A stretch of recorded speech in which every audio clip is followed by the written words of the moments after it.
Good afternoon, everyone. I'm the last of a number of distinguished speakers. I'm humbled and honored to be here to do that. I thank the Riba organizing committee for organizing the whole conference and for inviting me to come all the way from Canada to be here. Before I start my presentation, I have a little bit of housekeeping to do, and I'd like to ask Shiraz Dean to come up here, please.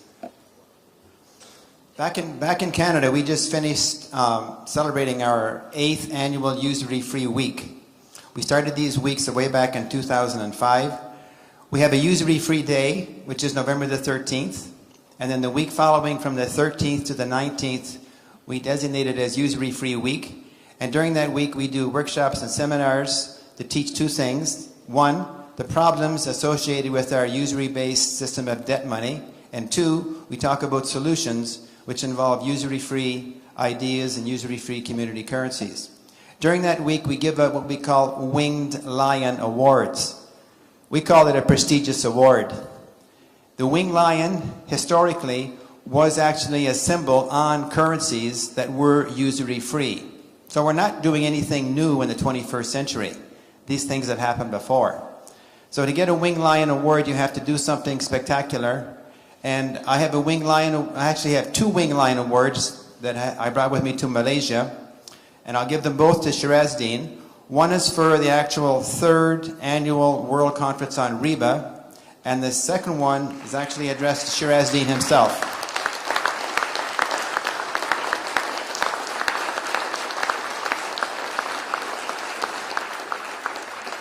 Okay, now on with the presentation here. I'll get through, hopefully I can get through this in the time allotted. And if I get through it all, at the end of it, I'd like to show you just a few samples of usury-free community currencies that are out there and that are already being used.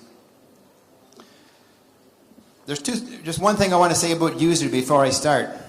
Way back in the early 1980s, when I started researching about interest and usury, and when I found out that interest ought to be called usury, I started calling interest usury. And in North America, if you ask 100 people what the word usury means, 99 of them will never have heard the word before. So the word has been buried because I guess it got too heavy and they changed it to the word interest. So, but two things I learned from old social credit people in Canada. One, they said, usury is theft.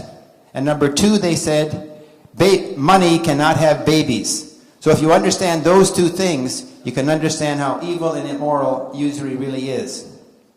So why are more and more debtors inspired to seek a universal resolution for local, national, and global monetary reform?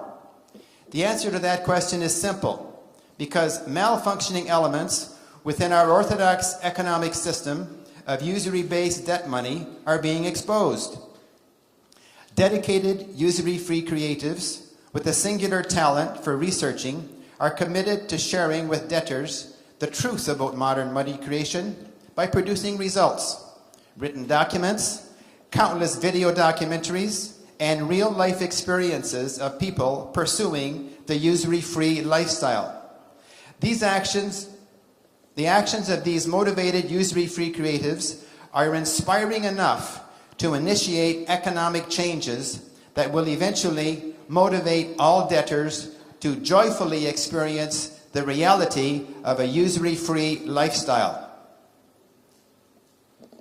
Indeed, there was life without usury in the past, and there will be life without usury again in the not too distant future.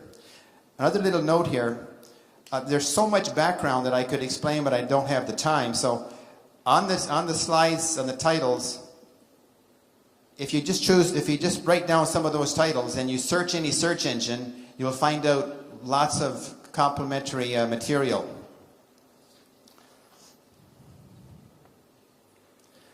On November the 12th in 1914, the Montreal Star published an explicit graphic whereby a woman is bound and gagged with a cloth and chain. The caption for the graphic read, "She will out in time." Obviously, the woman is not free, but enslaved. Using that analogy, debtors everywhere are financially enslaved because of the evil and immoral effects of the design flaw of usury on our orthodox economic system of debt money. It is my conviction that the usury-free time currency movement has the potential to become the alternative currency of choice at the micro level of economics. So I view the quote, "She will out in time," as a very powerful and revealing statement, because ultimately debtors will experience true economic freedom when usury-free time currencies are fully operational everywhere, locally, nationally, and internationally. This paper outlines bits and pieces of the recent history of the usury-free community currency movement with a focus on usury-free time currency as the optimal currency to facilitate trades or exchanges locally, nationally, and internationally. The Usury-Free network was founded in the latter years of the 20th century. It has been assuming a leading role in promoting the Usury-Free Eye-Opener, the Usury-Free Resolution, Usury-Free Radio, Usury-Free Day, Usury-Free Week, and the Year of Usury-Free Living. All of these entities advocate usury-free time currency as the alternative currency of choice to accelerate and advance the reality of usury-free living for everyone on planet Earth. The Usury-Free network is a vehicle that A, exposes the design flaw of usury for the evil and immoral function that it levies on our orthodox economic system of debt money, and B, it promotes the usury-free community currency movement as our last best hope to save ourselves from future financial enslavement. All of this within the scope of micro level of economics. The Usury-Free Eye-Opener is the electronic arm of the Usury-Free network, and it became active as a blog in 2009. The Usury-Free Eye-Opener has over 560 postings of information to help advance our mission of creating a usury-free lifestyle for everyone on this planet. Our motto is peace and plenty before 2020.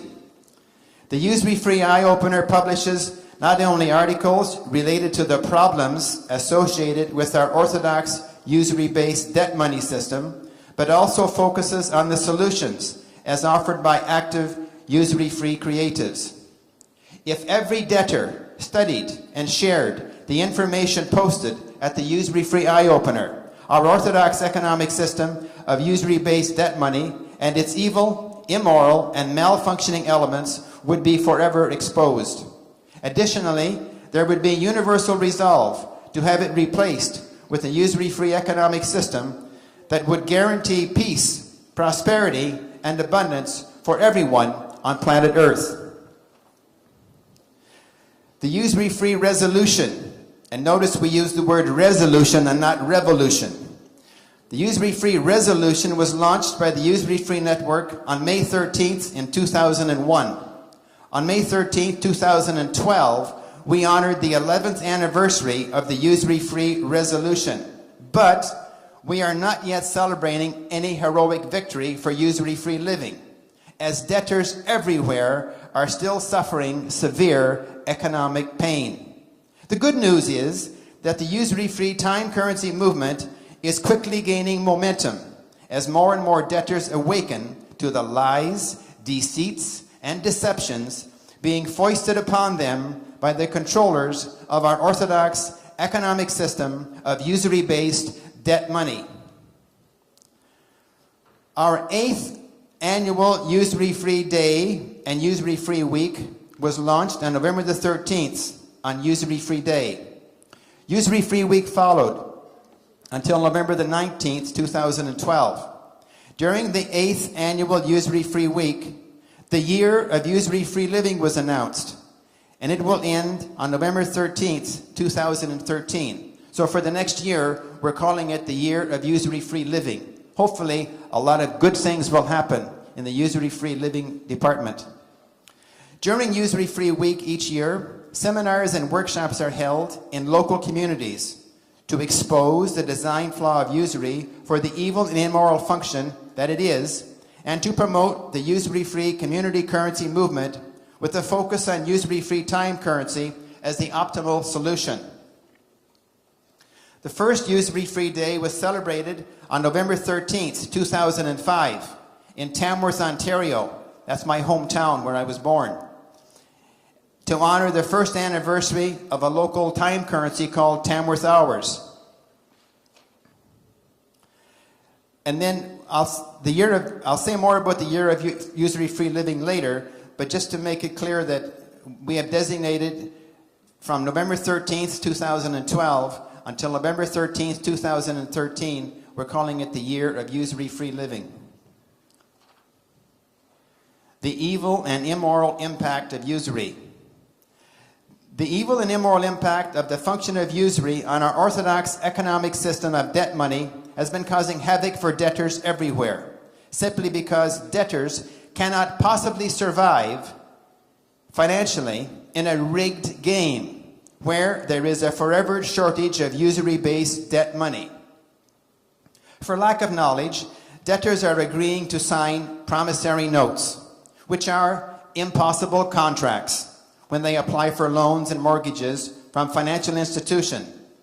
Unknown to most debtors, the creditors are only issuing into circulation the principal of any loan or mortgage. The usury portion of any loan or mortgage is never created and issued into circulation by the creditor simultaneously with the principal portion of any loan or mortgage. Therefore, there is by design an ever-present shortage of money in this rigged game of financial chairs, whereby adult debtors are the willing players, who apparently have forgotten about the game of musical chairs which they played as children, whereby one child was knocked out of the game when the music stopped because there were less chairs than children. Applying that analogy to the adult debtors game of financial chairs, one realizes that, in fact, the creditor is risking absolutely nothing, while the debtor is risking his or her asset by virtue of the signature on the promissory note. The result is obvious. Bankruptcies, foreclosures, poverty, scarcity, lack, and even death are evident everywhere on planet Earth. My experience in the Philippines. I never imagined that I would have an opportunity to be in this part of the world 2 times within a 6-month period. My son, who operates a business called Clicking Labs in the Cebu City, Philippines, bought me a ticket to visit him in April-May of 2012. And now, here I am back in Malaysia in November 2012. During that trip to the Philippines, it became evident to me that while in Canada, our social system makes a gallant effort to hide the visual effects of usury, in the Philippines, the evidence of poverty, scarcity, and lack is forever in your face as you travel in either urban or rural areas. There's an article titled, "The Manifestation of Real Crisis and Its Deadly Effects to All." It's titled, "The Manifestation of Real Crisis and Its Deadly Effects to All." It's authored by Eric Encina, a native Filipino, and it's compulsory reading for anyone who wants to understand the severity of the economic crisis in the Philippines or elsewhere in any so-defined third world country. What debtors do, knowingly or unknowingly. It's unfortunate that debtors, for lack of knowledge, continue to sign impossible contracts drawn up by creditors who, with the support of their corrupted Just Us, that's spelled JUST-US system, commonly enforced by police with guns, they constantly swindle and steal real property and wealth from debtors who, for any multitude of reasons, are unable to make the monthly payments for the principal and usury on their respective loans and mortgages. In English, the word for a house loan is mortgage. The French translation of mortgage is death gamble. The usual French word for mortgage is un hypothèque, because I guess the real meaning of the word mortgage is too obvious, and the astute French debtors would ask too many questions and question the answers. It is true that debtors everywhere who are seeking house loans and mortgages are being cajoled and coerced to sign impossible contracts prepared and presented by the creditors. For the most part, these ill-informed debtors are actually gambling that they will successfully manipulate their local economic marketplace so that they will earn sufficient money to be able to repay both the principal plus the usury portion of their loan or mortgage. Indeed, judging by history, those debtors who hustle a little more than other debtors and give it a simple bit of good luck, well, they may be able to pay back both the principal and the usury portion of their mortgage. Other debtors who learn to lie a little bit, cheat a little bit, and steal a little bit from the system, and maybe learn to be just a little bit greedy, well, they too might come up with enough dollars to repay both the principal and the usury portion of their mortgage. But guaranteed, not all debtors will be able to repay both the principal and the usury portion of their mortgages, simply because, by design, there is a shortage of dollars in the economic system of debt money. The evidence of the shortfall of money is all around us, both locally and globally. Most debtors in this world are what you might describe as usury burnt. In almost every country on planet Earth, you will find hordes of disgruntled, usury burnt debtors who are pested and plagued by the ultimate effects of the function of usury on our local and global economic systems. I repeat, debtors everywhere are uneducated and unaware that they are being deceived as they are cajoled and coerced to sign these impossible contracts with bankers when they seek loans or mortgages. Ask any debtor this simple question: where do you think the banker got the money to lend you for the loan or mortgage? The most likely answer will be, the banker got the money for my loan or mortgage from depositors' funds. Nothing could be further from the truth.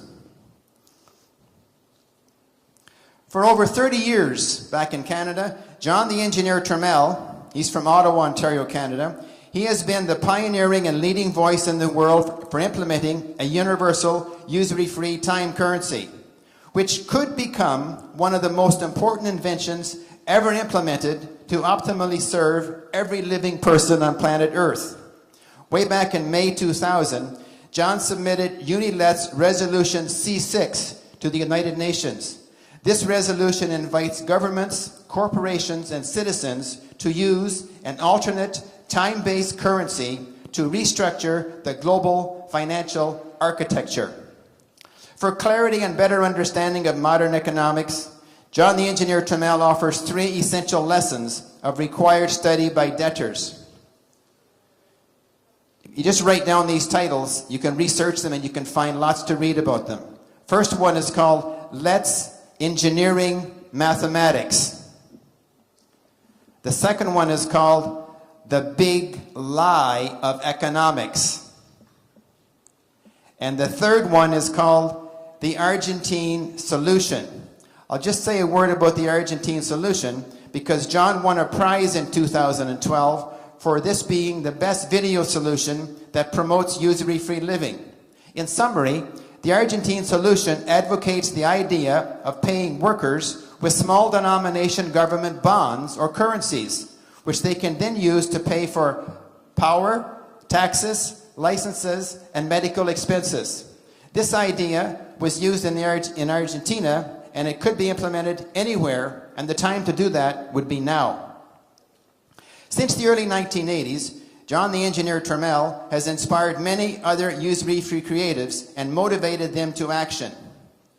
One individual who deserves honorable mention now is Wayne Walton from Summit County, Colorado, USA. Wayne assumed the leadership role early in 2012, and in just a few months, he has helped launch usury-free time currencies in 6 communities in the United States. There's mountain hours, there's mile-high hours, there's Clearwater hours, island hours, Vols hours, and peak hours. And from mid-June 2012 until mid-October 2012, Wayne Walton hosted a 2-hour interactive Usury-Free radio program on the Republic Broadcasting Network. It aired on the internet 5 days a week, and all programs are archived. Wayne hopes to have Usury-Free radio relaunched again in the not-too-distant future. Usury-Free time currencies. As I mentioned earlier, the devastating effects and general destruction of usury are evident everywhere. But it is much more obvious in the countries of the so-defined third world. The whole society of planet Earth stinks and rots financially because of the immoral and evil effects of the design flaw of usury on our faltering and failing orthodox economic system of debt money. As we progress in this year of usury-free living, let's learn to create and spend our own usury-free time currencies in our respective local communities. Let's learn from the following examples. Tamworth Hours. It's a project in Tamworth, Ontario, Canada. It happens to be temporarily shelved, but there's lots of information about it. Ithaca Hours, a proven model in Ithaca, New York that has been functioning since 1991. That's 21 years of success. And Mountain Hours, it's a more recent community currency in Summit, Colorado, launched earlier in 2012.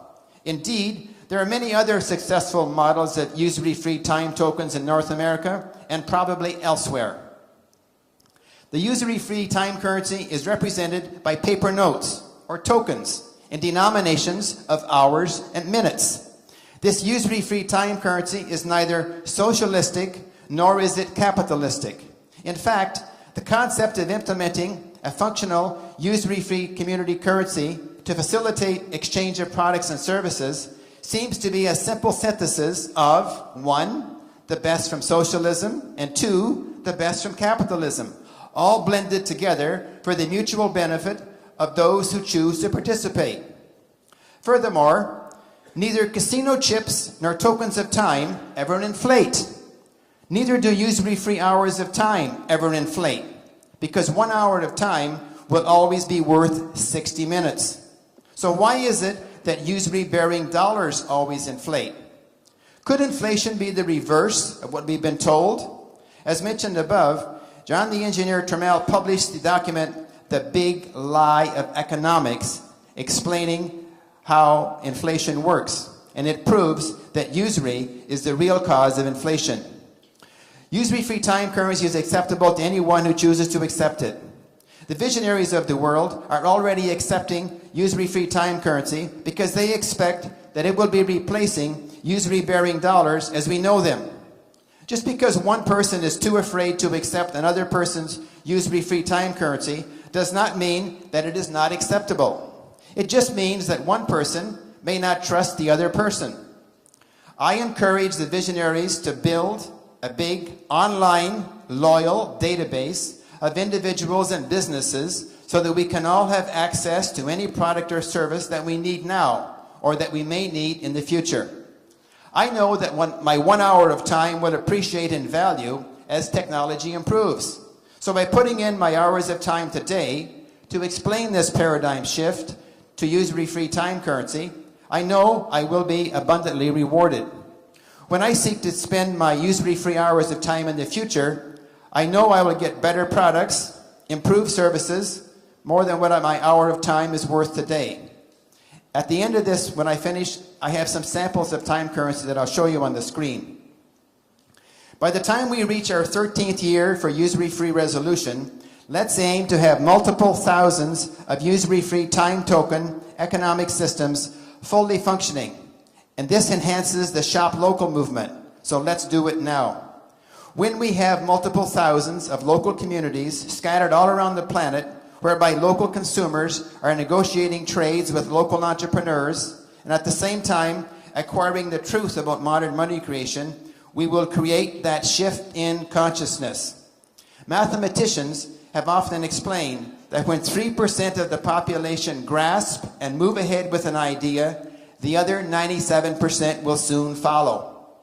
The knowledge and resources of how we the people can create and spend our own time tokens is readily available from experienced time traders who are proving that the time trading model is the optimal model to adopt. both locally and globally, simply because 1 hour of time has a value of 60 minutes on every continent. So, instead of continuing to rely on that's the banker's money, and paying them a fee called usury, let's learn to create and spend our own time tokens for free. At my blog, I published an article titled The Innovative Proposal. The article, The Innovative Proposal, explains how municipal politicians anywhere could immediately take action to implement a usury-free time currency in any municipality. Our ultimate resolve. Astute debtors will no longer be subservient to creditors that have been relying on lies, deceits, and deceptions to trick the debtors into signing impossible contracts where the usury portion of loans and mortgages is never created and issued into circulation when the principal portion of the loan or mortgage is created and issued into circulation. Re-educated debtors everywhere will unite when empowered, and our ultimate resolve will be the usury-free resolution without the revolution. We simply resolve to promote and foster proven economic models of usury-free living, thereby allowing the broken model of usury-based debt money to eventually collapse and disappear. The end result will be that usury will be abolished forever, and there will be peace, prosperity, and abundance for every individual anywhere on planet Earth. And we will forgive our former usurers. We will offer them what we call ASA. A for amnesty, S for security, and A for anonymity. Amnesty and anonymity are self-explanatory. For security, we will offer those usurers, like everybody else, a free credit line in our new economic model of usury-free time tokens. Therefore, there will be no acts of revenge, nor will there be any bloodshed in a revolution for monetary reform. It will simply happen as the shift in consciousness evolves from life with usury to life without usury. In the interim period, as the usury-free resolution evolves to completion, strategies will be sought to mitigate the negative impacts of the design flaw of usury. Two strategies come to mind immediately. Evade usury, and B, avoid taxes. Yes, it is still legal to evade usury, and it is still legal to avoid taxes, though it is illegal to evade taxes. It is important to avoid taxes simply because the majority of tax dollars extracted from one's earnings goes directly to pay debt service for the various levels of government loans, and debt service is correctly defined as usury. If, as a society, we the debtors evaded usury to the best of our ability and avoided taxes by implementing creative strategies, the entire world would lighten up, and we could experience peace and plenty by 2020. Way back in the mid-20th century, Buckminster Fuller predicted that we could achieve that goal. So let's do it now. Creative strategies. An example of a creative strategy to avoid taxes would be for every employee or salaried individual to launch a part-time home-based enterprise, and thereby, as an active entrepreneur, she or he qualifies to deduct legitimate business expenses only available to business owners. There's an article titled The Tax Benefits of a SDI Enterprise, and it explains many ways that part-time SDI entrepreneurs can legally avoid taxes. SDI stands for self-directed income. The additional benefit for becoming a part-time entrepreneur is that one would have access to various products or services at wholesale prices. And these products or services could then be listed on the participating databases of active time traders who are negotiating trades using a combination of usury-based debt money and usury-free time tokens during these transitory times. I recommend that debtors everywhere learn about the SDI industry as the optimal sales and marketing industry of this 21st century. Some people refer to it as network marketing also. There is an abundance of information about this industry at the blog titled The SDI Eye-Opener. And one article especially, titled Analysis, Projections, Observations, and Proposals for the SDI Industry, is perhaps the best starting point to learn about the industry. After becoming familiar with the SDI industry, then one can make a choice on which company's products you would like to add to your portfolio for the purpose of bartering and trading with other participating time traders in your local community. Furthermore, as active time traders, we can divert any earnings of usury-based debt money that is now saved on a monthly basis to paying off any outstanding debts. For it is the growth of any outstanding debt caused by usury that inflicts the greatest economic pain. As an alternative, time traders are invited to make donations to groups or charitable organizations that will use this money to promote and foster the growth and development of the usury-free time token movement in our respective local communities. In Canada, we have a charitable group called the Family Life Foundation. It's a duly registered charitable organization, and it supports the usury-free community currency movement. So we have our people in Canada make any donations to that charitable organization. The restoration of usury burnt debtors will help to revitalize local communities first, and then global economies later. Together, let's make a gallant effort to re-educate our fellow debtors who are evidently usury burnt. In turn, when re-educated, they will first empower themselves, and then they will reach out and empower others in their respective circles of influence. We, the active usury-free creatives, have lots to do before the 12th anniversary of the Usury-Free Resolution, before the 9th anniversary of Usury-Free Week, and before the 4th anniversary of the annual World Conference on Riba. If countries everywhere implemented the Argentine solution immediately, perhaps we could all be experiencing the reality of usury-free living during 2013. Maybe that's the best thing we could do to celebrate the year of usury-free living. Thank you.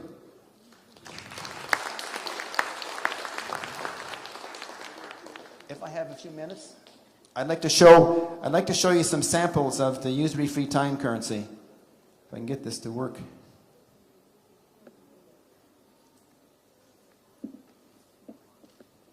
I appreciate your help.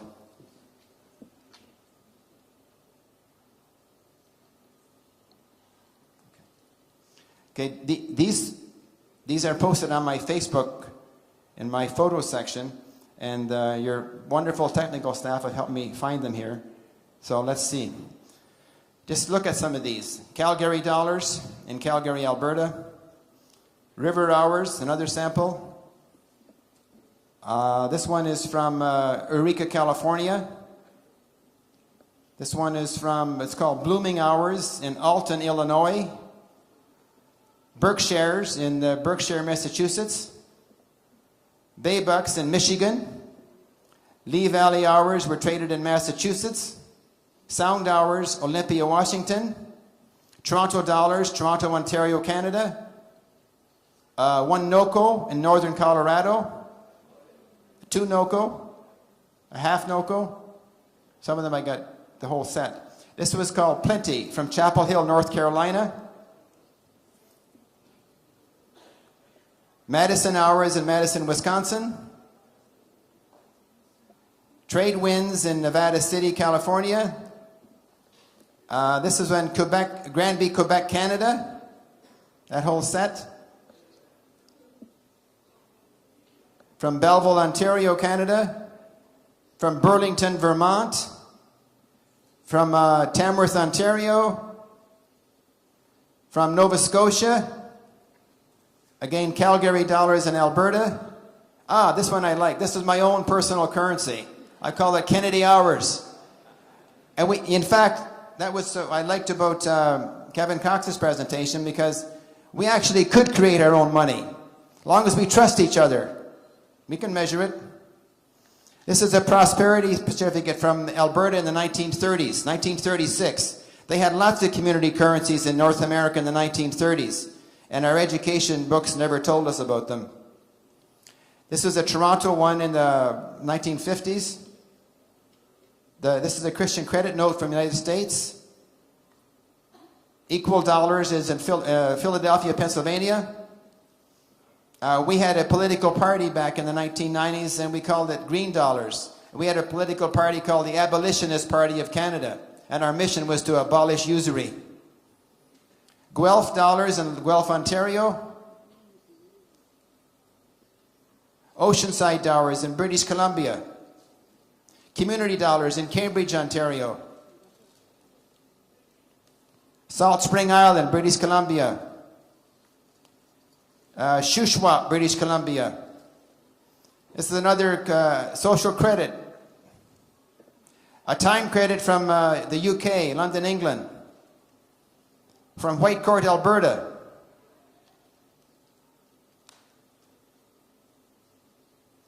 This is another guy named Jesse. He created his own 1 hour note also. And I think he was in Vermont. This one is a Baroon dollar from Queensland, Australia. This is a 3 hour labor note from way back in history. This is a new one in Colorado called Mountain Hours. This is from the States of Guernsey.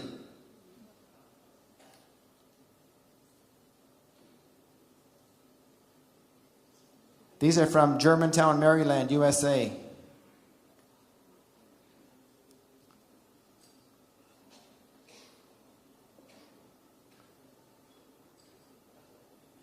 Some of these new ones I haven't got labeled where they came from.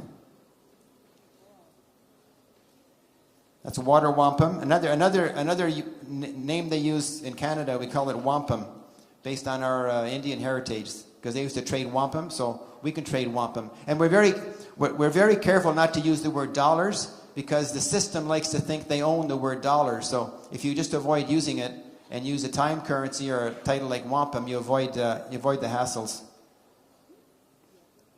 Equal dollars from Pennsylvania again. Anyway, just wanted to show you a sample about that. There's lots of them out there, and what we need to do is expand this movement because it's got great potential at the micro level of economics. So thank you very much, everyone.